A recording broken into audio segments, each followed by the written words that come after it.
Hello, I'm Tim. And I'm Rebecca.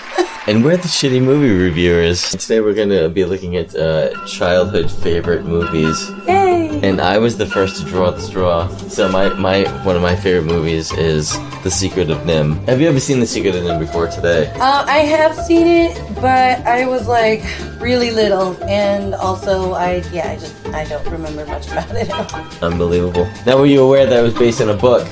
No, I was not. And that they changed the name. What is up with that? Oh yeah, it used to be, it was Miss Frisbee, right? Mrs. Frisbee and the Rats of NIMH, and they changed it to Mrs. Brisby.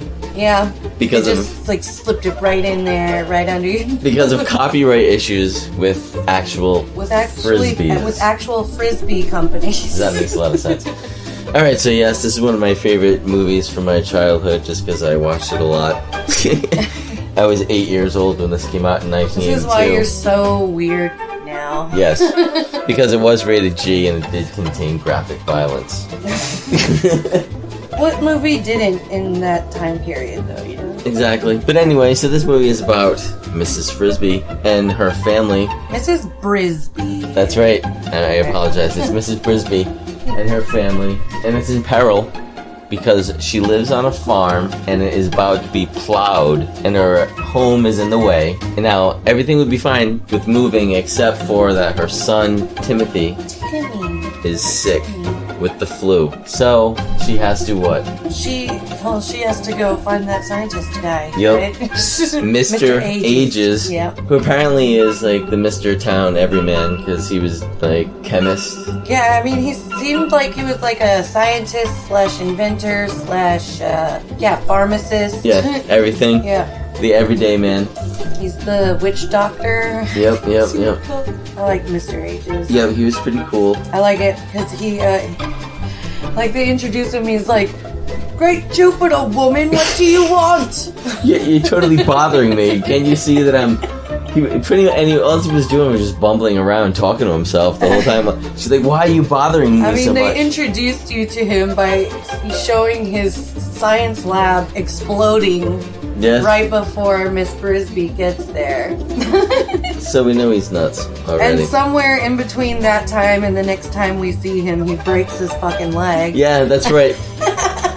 Yeah, he breaks his leg, and then when they refer to it later on, but he goes, "Oh, never mind about that." Remember? And it's like, yeah. Okay. I'm moving on about the leg, I guess. Yep. So he gives her. Wait, did he give her the potion? Is that? Yeah, he gives her the medicine. Yeah, he gives her the medicine. And then that's when she boots it out of there, and we come into contact with the big black crow. Yeah. And he is tied up in a whole bunch of yarn. Yes.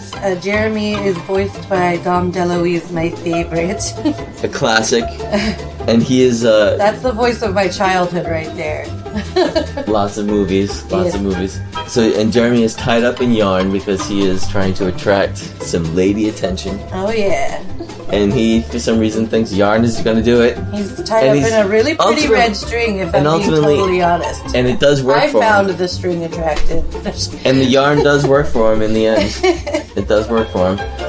But even though Mrs. Brisby is desperately on her way to give Timmy his medicine for his pneumonia, she stops to give Jeremy a hand. Well, yeah, I mean, he was a defenseless creature and there was a wild animal trying to get to him. Dragon. The cat. Dragon the farm cat. Yep, Dragon the farm cat. Yeah, and Jeremy's pretty much hanging himself at this point. Yes, he's like really tangled up in that string, like all up in it. And they show the cat coming for him, right? Yeah, but they actually mistake him for rabbit at first, remember? Well, yeah, that's the whole point. They see a cat, but it's really a rabbit. And then we also find out that Jeremy is deathly allergic. He's very allergic to cats. Yep. Which is very lucky, because then he knows when to get out of Dodge, right? Which is about 30 seconds later. Exactly. When Dragon the cat comes and sneaks up on him. He actually does come. Yep. Yeah, it's pretty brutal. See, it wasn't all in their heads. Nice. Alright, so what happened to that one? No, then they headed back to, then that's when, Well, yeah, they get into like a huge thing with a dragon who's coming and who we know is very evil because he's missing an eye. Yes. And that's always a good sign that somebody's gonna be like The bad guy. The bad guy, he has something wrong with his eye. He's There's either a scar. got a scar there, no eye, or the winner is a scar and no eye. No. Yeah. Forget it. Forget about it. And Yeah. if you've got an eye patch, it's even better. All right. But then, okay, so we are introduced after that to Miss Auntie Shrew, Yep. my favorite character in the whole movie. And at first we thought she was evicting Mrs. Brisby. Well, it was a miscommunication, okay? Because It definitely the looked way that she way at was first. coming off. All right, so the little She boy reminded- is like, okay. First of all, we got to discuss what happened before that part, because the little boy was mouthing off. He was like getting in there, and he said, "You're a loud mouth." Yep. And I'm like, oh. He was unafraid of Auntie Shrew. Well, he did not have any consequences for his actions, Nope. so Nope. so there you go. And he still didn't really. No. The entire And when time. was that movie made? 1982. See, it wasn't millennials. It was you guys. That hurts. That hurts. But yeah, so anyway, Auntie Shrew ends up being like super fabulous. But first, the boy's mouthing off, and so And we think she's kind of mean to the kids. she's about to like storm out of there because he's just like, turn the fuck off. And enter Mrs. Brisby Yes. with the medicine for Timmy. Yes. And it's one of the only times we see Timmy. He's In the not whole movie. In the movie very much. Nope. He's mentioned by name once or twice, and that's it. But if you think about it, the whole movie is about him. Though. Yes. It all surrounds him. Yeah, he's definitely the main theme of the movie, if not the main character. And this is also when they kind of switch over to the farmhouse. Oh When yes, they show the, we see a couple of humans like talking about stuff. Yep. And what they're talking about is National Institute of Mental Health, which is NIMH. NIMH. And they did some bad things. They did some really crappy things, and they're gonna be seeing what that's all about pretty soon.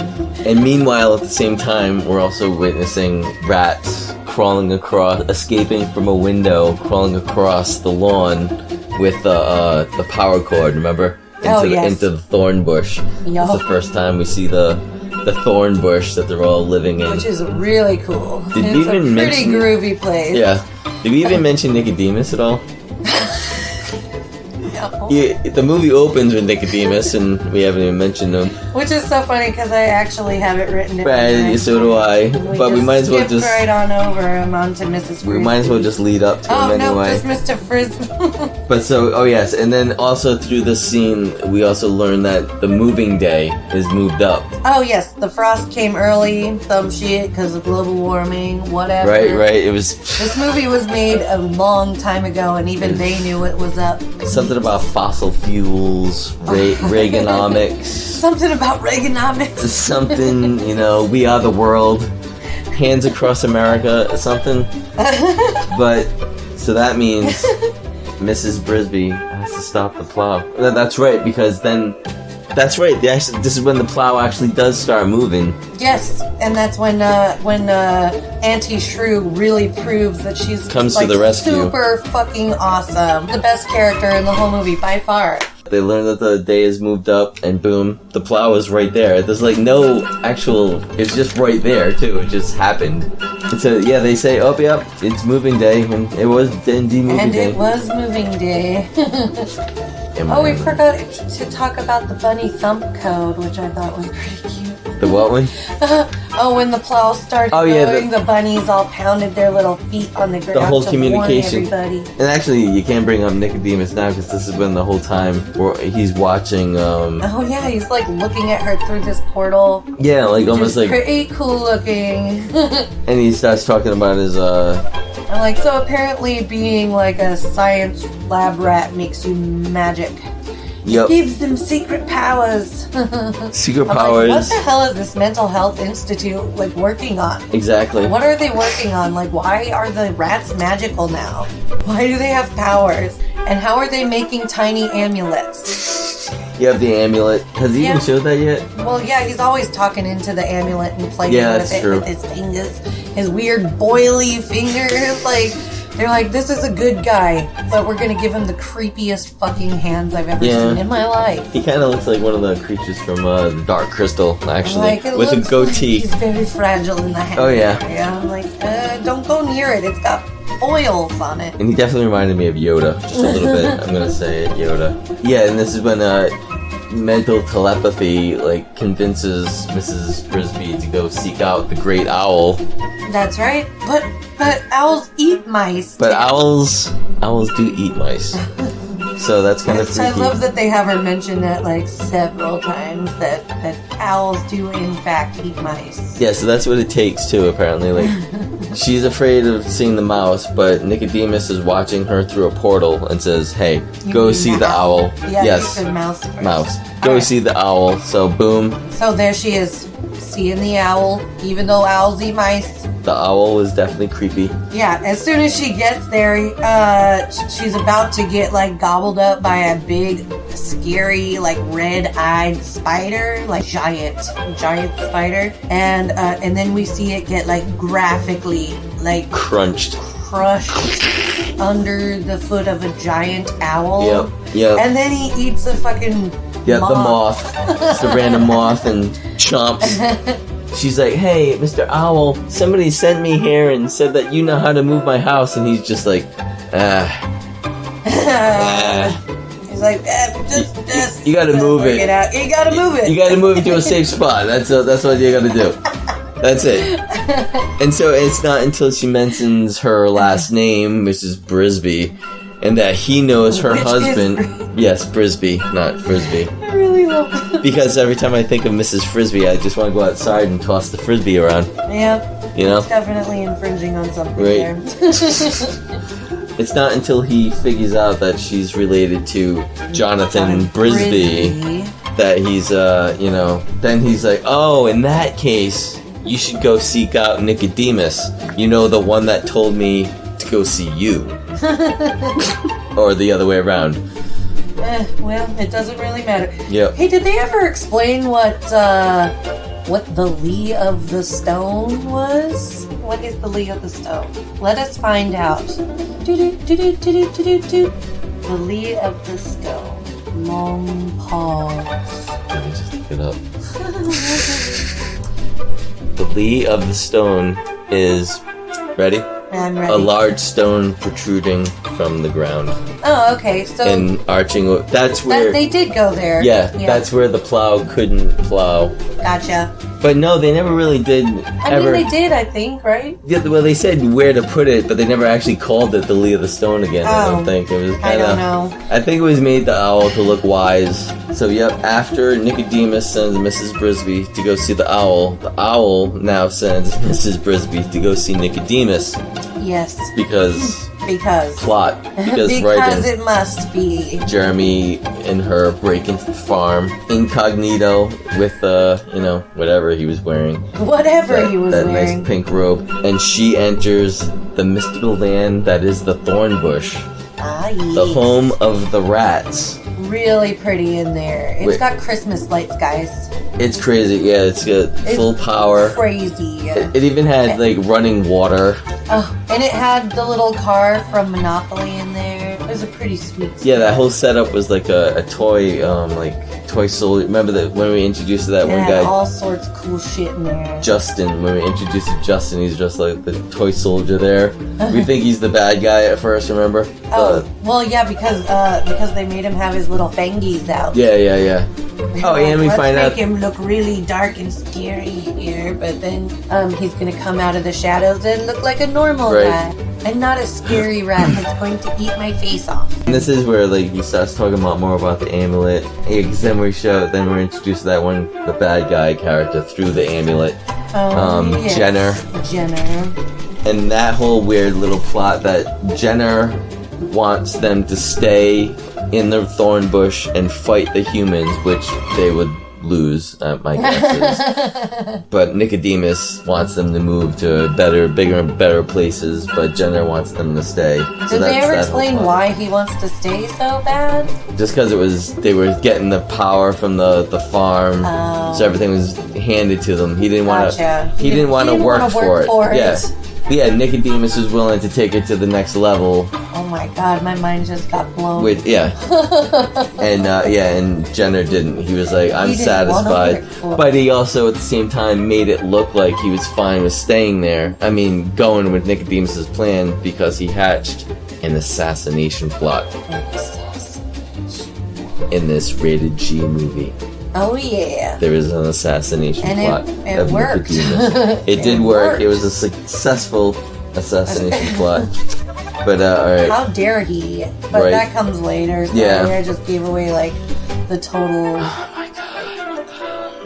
Unbelievable. I love it when the one character, I don't even know his name, he's like, let the lower creatures fend for themselves. Oh yeah, that was his like little fat co-conspirator. You little asshole, how dare you? And we're also seeing that what's going on with the shrew. Oh my gosh, she's so amazing. Like, I aspire to be Auntie Shrew someday. So Jeremy is off protecting the kids. Yes, and Auntie Shrew thinks that he is conspiring with the rats to do some terrible thing. So she's like tying him up with like skill, like some serious skill. She's got like this whole contraption worked out. It's like, and she's just like wrapping him and why are you doing this? It was like a saw trap, essentially. Yeah. It was like every time the bird moved, it was like it got a little tighter. It was pretty great. She's like, and then when she's convinced that he's tied up pretty well, she takes off. She takes off, and the kid's like, "Well, all right, I guess we'll better untie him." Yep. And then they do. Yep, and then they untie him, and then they just kind of stay there though. Yeah, I mean, because the bird takes off to go give. That's when he comes to Mrs. Frisbee wearing the Mrs. Frisbee. Wearing the, remember the, because that's when Nicodemus gives her this, doesn't she have the amulet now? No, not yet. Because then we jump back to, that's when she first meets Nicodemus at that point. Yeah. Because we also see that. See the giant portal blast Frisbee in the face is what I wrote down. He's like, come closer, child, closer. And what about that one dude, remember the rat guard? That was pretty much essentially showing. An electric spear. Yeah, but he's showing her exactly where she needed to go, just in a very violent manner. Like he violently showed her the way. Like just slashing like her. Like a gentleman. Like poking her with a blade. He's like, get this way. Well, actually, no words were ever spoken. It was just like slashing her. That's like if Stanley from The Office was a guard. Was a guard rat. And it wants a meatball! Yeah, so this is when she enters the Nicodemus lair for the first time. Yes, and he tells her all about the amulet. The amulet and NIMH in general, and how they were once ordinary street rats. Kidnapped by the man. Kidnapped by the man and brought to the National Institute of Mental Health, where they were injected with some sort of magical crap that gave them mystical powers, powers of speech and interspecies love. But yeah, so they interspecies love. And that was also when it's when Jonathan Frisbee, his main part, comes into it, because he helps the rats escape. Yes, he was helping the rats escape, and while they were trying to escape, almost all of the mice got sucked into a ventilator. And died. Only 2 of them made it out. Yep, Mrs. Frisbee's husband, Jonathan and Frisbee. Mr. Ages. Yep. The chemist / pharmacist. Yep. / scientist. Whatever he is. / broken leg man. The town quack. So and that's when they get the amulet, blah blah blah, which is blah blah blah. I mean, the amulet is like the MacGuffin, the choice of. Yeah, it's like, okay, this thing is. It gets you from point A to B. It's gonna be like a power for you at some point. Yeah. Yeah, and it's like it glows red next to a courageous heart. It's to move the plot along, pretty much. So like, yep, he has the power to do this. Yep. But it was still at 8 years old. I didn't know what a MacGuffin was then. But we also learned that Mr. Brisby also was a volunteer to drug the cat, and that's how he got killed. And then she volunteers and to then do Mrs. the same Brisby job. selflessly and not at all foolishly for a woman with 4 kids decides to also volunteer to drug the cat. To do the exact same job. And what happens? Her husband killed that very day or the day before. But she gets the drugs in the cat's bowl and then proceeds to get captured. Get captured by the little boy, but she got really lucky with that little boy. Yeah, because he wasn't like a torturous kid. Yes, he wasn't catching her to have the cat eat her or kill her or anything. He wanted a pet. Yeah, because at first she was like, "Oh, let him outside," and that would have been fine. But and no, he would have given her like a semi-decent life. I'm not mad that he caught her, but I am glad that she did end up escaping. And that's also when they find out that because while she's in captivity, that's when she finds out through the phone call that the guy was the human man. That Nim is coming like the following day to rip the thorn bush out of the ground, which would eliminate all the rats. He's like, rip it up, I don't care, get it out of here. Yep. So she's like, she's like, I have to get the fuck out of this cage. And she does. And she figured it out. Because she's a smart rat. Mouse. She's a I'm mouse. sorry. I'm so sorry, Mrs. Brisby. But yep, so she's in there. She learns of that. She breaks out, gets the amulet back. Somehow, against all odds. What's his name? After Justin dropped her off to do the drugging. He just left her clothes there. That was kind of random. He just like didn't take him with her. Maybe I should take this amulet with me. No, you know he probably didn't want to take her stuff. Well, for when she came back, I mean, then she'd be naked. Yeah. Plus, the amulet is hers. The mouse nudity was kind of. It made me uncomfortable. It was kind of. All right, so she breaks out of there. Man. And then, that's immediately gets into some shit with Jenner. Well, too. Also, meanwhile, at the same time, remember this is when we were like kind of like it just jumps to the whole scene with the house already being moved. Oh yes, they're right in the middle of moving the house. Yeah. They have it in a cinder block, and they have this really fancy contraption that they have rigged up. Got pulleys and ropes and all sorts of shit. And about like 12 dozen rats just pulling working that crank. Yeah, and this is when the evil assassination plot of Nicodemus. Yep. Yeah, see Jenner. Yeah, and his co-conspirator, who I can't remember the name. Yeah, his companion. Whatever his name was, but he kind of. What's his name? Oh, no, that wasn't him.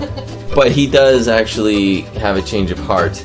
And he doesn't go through with the assassination. Exactly. Like he decides that he's not up for murder. So, however, Jenner is definitely up for murder, and he does. He really wants it like bad. He cut some ropes. So he cut that rope, and Nicodemus gets crushed. Oh my god! And also not Nicodemus. And also, what that also meant was that the house is now plopped down into mud. That soon after we find out. Is like, okay, so it's like sitting there perfectly fine, and she's like, everything's gonna be okay, children. And then the fucking cinder block starts to like get swallowed the fuck up by this mud hole. Like, it seriously like looks terrifying. Oh yeah, and that whole time is. What I imagine it would feel like getting swallowed by a sinkhole. Right. That whole time that's happening is the fight between Jenner and Justin. Yep. There's a brutal sword fight where not only does he get stabbed. Well, I mean the good guy stabs Jenner. Oh yeah, he gets like stabbed right in the chest. And then. But he lives. Yeah, but he's still dying, but he's lived. Yeah. And then the co-conspirator saves the day. Oh yeah, the one we failed to mention that Jenner actually slashed his buddy. Oh, yeah, fatally slashed him, but he took him a while to die, and so he sees that Jenner is about to get one up on Justin, and he takes out his little dagger and he throws it his friend's back. Gets him dead on. Backstabbers, baby. But he saves the day. He did save the day, even though he's a backstabber. Yep, literally. And this is when the MacGuffin, the amulet, comes into play. So the house is pretty much at this point is it's swallowed up. And I'll tell you what, those kids were in there for... Yeah, the whole fight. They're dead. The whole fight, so yeah. Yeah, like, they're just in there, mudded up. So yeah, and then the amulet comes popping out of the mud. Yep. And that's when we hear Nicodemus's it's old like glowing words. Red, and it's got like freaking fireworks coming yeah, off the top of it. It turns into like a fireball. Yes. And that somehow the kids are okay. Yeah, well, you can't forget Mrs. Frisbee holds on to the fireball, and that gives her the power to just touch the rope. Oh yes.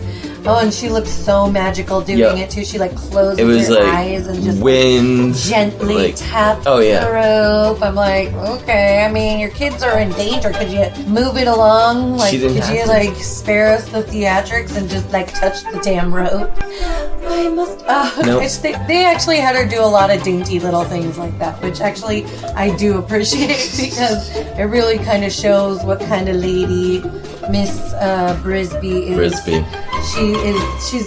She's like an undercover badass, but like she's got to cover it up with some like dainty filth. Oh yeah, she could be she could be an atomic blonde too.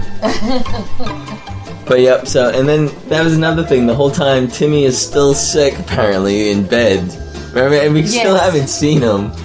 Yeah, I mean... That was hilarious. Okay, so she got him the medicine, so he was already on the mend. On the mend, but he's still in bed. So the whole thing was just the move. Yeah. Okay, so it wasn't his health that we were worried about at this point. It was the fact that he could get crushed by a lawnmower or some shit. Until now, finally, the house is moved. Darn. And then the happy ending, of course. Yes. After all those deaths.